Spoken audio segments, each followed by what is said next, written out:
What's up, badass Black Desert Mobile fans? Our favorite day of the week is back, Patch Day. What did Black Desert Mobile bring us this week? We got pink crystals, we got Field of Valor. They gave a bunch of buffs out, mostly to melee classes. They did also do a Raven rework. I'm going to cover all of that in this video. If this is your first time here, be sure to check out the description down below for additional badass Black Desert Mobile content. You won't be disappointed. I do also want to mention before we get into the patch notes that I am going to be doing a giveaway on next week's patch video and going forward. The giveaway is for a $25 gift card of your choice, either a Google Play or an iTunes gift card. I do have either handy. Just got to let me know which one you choose. The winners of the contest have to A, be subscribed to the channel, and B, drop a comment down below. And the key phrase is going to be badass. So you have to type that in the comments down below. And good luck to those winners. All right, without being said, let's dive right in. Moving on to patch notes, the good stuff. They added pink crystals now.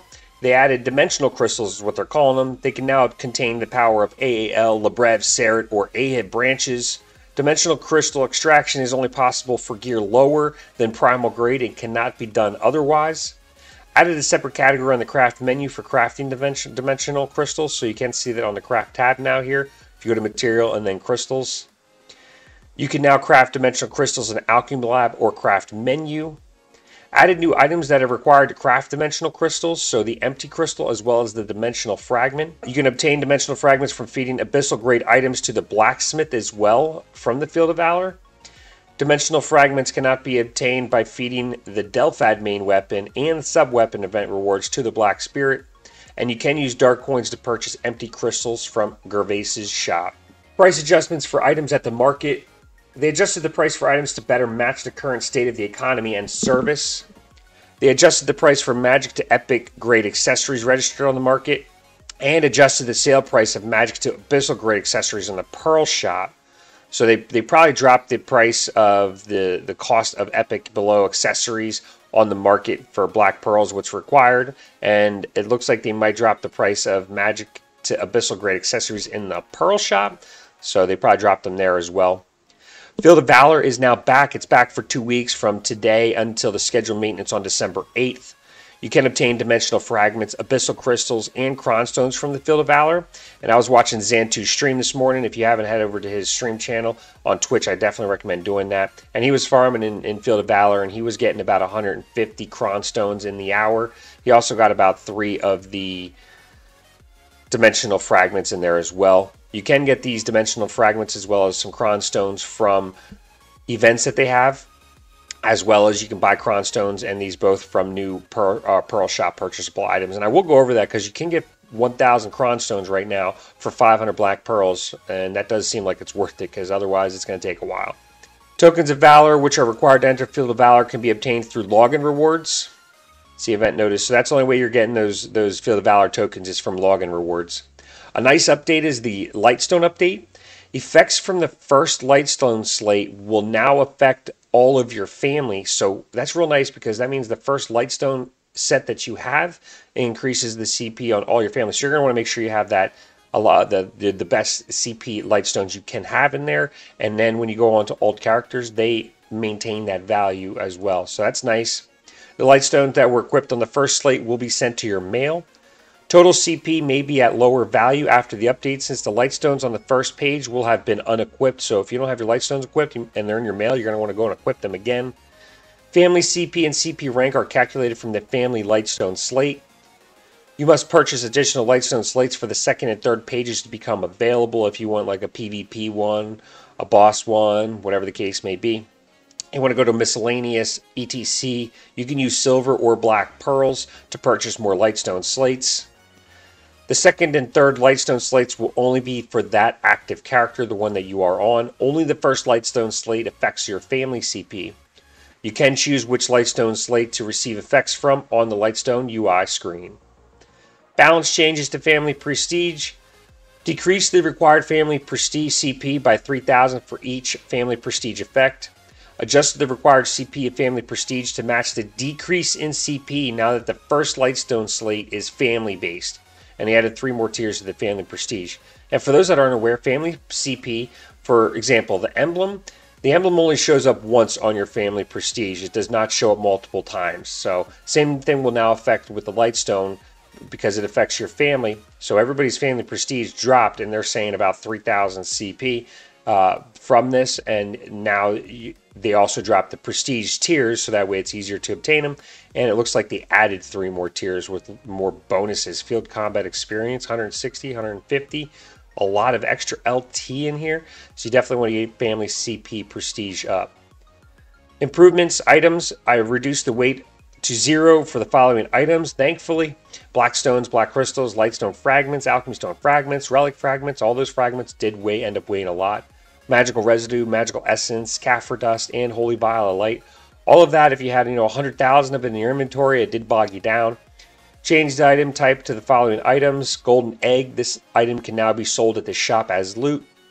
Added Eternal Alchemy Stone as an obtainable item from the Grail of Gloom. So for those that are doing Black Sun, they do get the Grail of Gloom as a reward. And now it has a chance to drop an Eternal Alchemy Stone. And I believe only 1 has dropped in Korea servers, so don't get your hopes up. Same thing with that Eternal Armor from Ancient Ruins.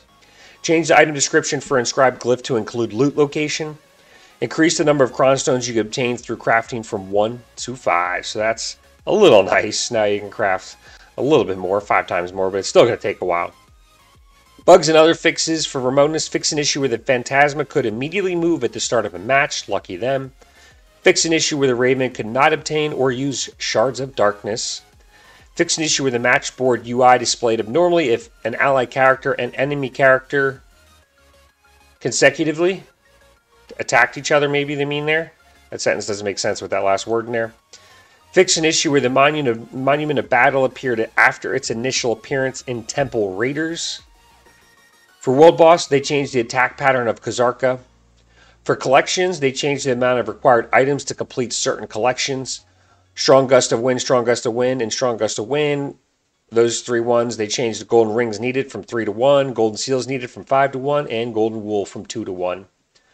For quests, they removed the following camp quests for clearing ancient ruins. Camp Tier 7 quests, the Respectful Blacksmith, and Hidden Clue in the Ruins. Fix an issue where using a Google Play account to log in caused login to close on some Android devices. And they fixed an issue where you could not log in with Facebook account if the Facebook authentication session expired. For UI, they fixed an issue where the application icon displayed abnormally on some devices. Fixed an issue where the alert notification continuously appeared even after completing a bounty mission requirement to progress content. And Patrigio appearance timer will now refresh upon entering town. They did a bunch of class changes. They buffed some melee. They gave the Raven rework. Let's check that out. For character bugs and fixes, for the Raven, they fixed an issue where Doom Vortex could not be used in autoplay even if there was more than 3 Shards of Darkness. Fixed an issue where Void Zone skill damage did not match the damage value shown in its skill description. For the Spirit Walker, they fixed an issue where the on-off UI did not display for the Flow Super Armor. For Grandmaster, they fixed an issue where the damage was not properly applied when using Branch Lebrev. And they fixed an issue when Branch Lebrev is active, and if Flow in Energy Blast has not been used, Hell Sweep could not strike twice. For the Huntress, they fixed an issue where Razor Wind damage sometimes did not apply if you were close to an enemy character. Highlang fixed an issue where the dismount button did not display when using the Beast Rider skill for certain area content. Balance patch for melee classes. Melee class enhancement greatly increased HP recovery effects. So the passive skill, all classes have a passive heal skill, and they buffed all of the melee classes' passive heals. So for the Gladiator, they increased the heal by 100, and that's per hit. So 2 hits, that's 200 HP healed, more than what it healed before. Well, this one's 28 on 7 hits. I'm not going to do the math in my head. 50 on 4 hits for the Windwalker. So you can see they definitely buffed the passive heals, so that way they heal a lot more. Reapers at 600 to 800. Lancer from 300 to 400. Looks like they got all buffed about the same. They wanted to be about 200 more HP healed than what they previously were. They also added a 15% PvP damage reduction effect when using charge skill for melee classes. They told us what charge skills are going to have this 15% reduction and which classes are going to get those. So the Gladiator Shield Charge now has a 15% damage reduction when using that skill. Berserkers Havoc Thrust, Windwalkers Wind Knife, Titans Falling Rock, Destroyers Hellraiser, Paladins Shield Chase, Lancers Radiant Burst, Reapers Shadow Slash, Blade Masters Quick Draw, Warlords Backdraft, Lupas Darkspire, Spirit Walkers Dragon Fang, Void Knights Nightfall, Grandmasters Kneehammer, Lotus's Crescendo, Primarose's Frigid Burst, and Hashashin's Sandstorm Slash. Now when you use those skills for each of those individual classes, you get a 15% damage reduction. So they're really trying to buff the melee classes to be more viable for the arenas and just overall PvP. Archmage, for Frigid Fog, they changed the name of Freezing Area to Sub-Zero and removed the freeze effect from it. Changed the effect from Ultimate Reduced Movement Speed to Reduced Movement Speed. The Raven got a massive rework. We're going to cover all that. They got a bunch of their skills. Adjusted the skill description to match to shard creation time. Before creating a Shard of Darkness every 10 seconds, now you get a Shard of Darkness every 5 seconds, so they doubled the time on that, which is nice. Increase the total number of Shards of Darkness that can be created from 3 to 5. So now instead of only creating 3, you can create 5, and they reduced the cooldown time on it. Add an effect that creates 5 Shards of Darkness upon use of a skill. The following changes can be applied to the Sorceress and Reaper. Added a mechanic that denotes the number of Shards of Darkness created for each skill.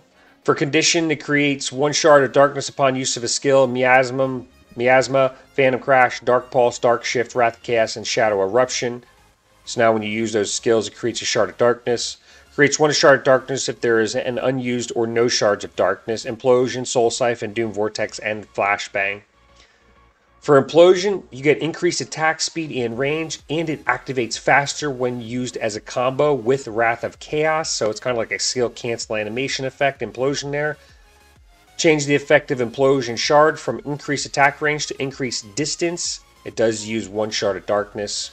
For Phantom Crash, they added Phantom Crash Shard Enhanced Skill Effect. Uses 2 Shards of Darkness. The skill can be used again. Super Armor or Invincibility not applied in the arenas. And increase the travel distance slightly when using the skill.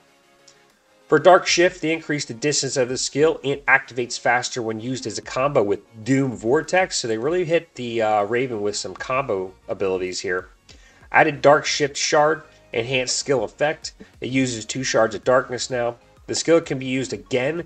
Super Armor or Invincibility effect not applied upon entering the arena. And lastly, Doom Vortex. Increase the attack range effects is now applied by default, and changed intensity increased attack range effect to Doom Vortex Shard effect. You use 3 Shards of Darkness when you use Doom Vortex, and it applies extra damage by 30% for Doom Vortex. For event, enjoy the Field of Valor with login rewards. All you have to do is log in to claim materials required to craft the dimensional crystals. Don't miss out on the special event. So we have the Field of Valor event, December Letters from Shakatu, Black Friday mission event, Ethan's Daily Camp mission event, and late fall GM surprise missions, which is going to be coming starting tomorrow until Monday. So you got about 5 days there, and it'll probably pop up about the same time, probably like 12 server time. Ending events is celebrating the Musa Mewa Update Musa Fiesta event and the Bingo event. They also gave us Black Friday shop, so there's a lot of items on clearance. We will check that out a little bit. They did add some goodies and they removed some goodies. Let's go ahead and check those out. Up first for events, the Prime Gaming is back. You will be able to collect your rewards. There is 4 Tier 5 pet chests upon use when you do your Amazon rewards. And again, that's at 1600 server time. It's not right when the patch goes live. A lot of people get confused on that. They have the Black Friday Mission Pass event. So for those that like to spend a little dough, you do have to consume stamina the first day. You can see the rewards here, the free-to-play rewards, and then you can also see they're giving 20 crystals for 500 white pearls, as well as some of the other goodies. December Letter from Shakatu event. Obtain December letters by using ancient gold coins at Shakatu's shop. Tap the exchange item button and choose a reward to receive. I'm not sure about this one. These rewards are obviously very nice. You can obviously only get these from rolling your coins. I have a good amount saved up The downside is they're probably making us spend all of these ancient gold coins because they're going to do a rate up or add the accessories, but it still is going to be worth it because you don't typically get these goodies from Shaka 2 anyways. Ethan's daily camp event, you have to gather with six workers for today. I'm not sure if it's going to be 6 workers every day. Probably will. This is going to go for 14 days, and it looks like you get those goodies right there. Field of Valor login reward. Now, I do want to mention that this is for 14 days, and you need 25 of these dimensional fragments to craft a pink crystal, and this is just a login reward, so I believe we're going to be getting this every day, along with the hot time scrolls and your tokens of valor. Up next, let's take a look at the pink dimensional crystals we can now craft. So if you go to your craft tab and then go to materials up here, you can see the crystals you can craft. So AL, Lebrev, Cerit, or Ahib. It does cost 1,000,000 silver, 15 red crystals, 25 of the dimensional fragments, 1 of those empty crystals, and 1,000 cronstones. Field of Valor is back. It does have the chance to drop a bunch of goodies like the dimensional fragments, cronstones, your standard radiant traces of valor, which you can sell for silver, and then your abyssal crystal chests. You do get these valor tokens from the daily event, so you can essentially come in here once or twice per day, depending on the level that you go in, if it uses 1 coin or 2 coins. The higher the level you do, the better the rewards are. The max level is 7,200 CP. I do recommend doing that. It's going to be an hour, I believe, for this level. It lasts for 1 hour of farming inside of Valor. Lastly, let's check out the cash shop, a bunch of the goodies they have here. So they added a Black Friday tab, which it looks like they might have reduced some of the prices on some of these. I do want to mention the bottom right option, which you can purchase 3 of. Clearance cronstones, so you get 1,000 cronstones, which is needed to craft a pink crystal, for 500 black pearls. That's a pretty solid deal. You can buy 3 of these per week. Otherwise, it's going to take a while to get cronstones, to get 1,000 at least. I do like that as an option. The rest of these is totally preference and up to you if you want to get any of these. I do want to mention that the next update in 2 weeks will be the 1-year anniversary, and you can expect for some solid deals to come to the market cash shop as well. I'm not quite sure, but if any of these are interesting to you, then by all means hop on them. They did also drop the price on some of the outfits, as you can see here. So appearance clearance shop, outfits, barding, pets, 100 now. You can buy a pet for 100. That was 400. Beauty, they dropped the price on, and ornaments. You can see the price of ornaments now. You can get a Rektar piercing. What? That's pretty funny. All right, what else do we have here? Best deals, pearls and things, pearls and dimensional crystals, 2 crystal chests, 200 cronstones, dimensional fragments for 30. Nothing else is new. Relics and more. Receive 1 at random World Boss Fragment chest between 50 to 100 for $30. That's crazy. Stamps, tablets, and more. Major cronstone chests. What? So you can get 300 cronstones here for 450 black pearls, or you can get 1,000 cronstones here for 500 black pearls. So you definitely want to make sure you buy them from the Black Pearl tab. What else do we have? Inscribed glyphs for 20 for 300. That all looks about the same. Nothing new there. So that is the Pearl Shop. That is the updates. That's everything for this week's update, for this week's patch video. I hope you guys have enjoyed. If you have, be sure to smash that like button on your way out. Don't forget you can check me out on Twitch as well as joining my Discord. I appreciate you guys. And with that being said, I will see you next time.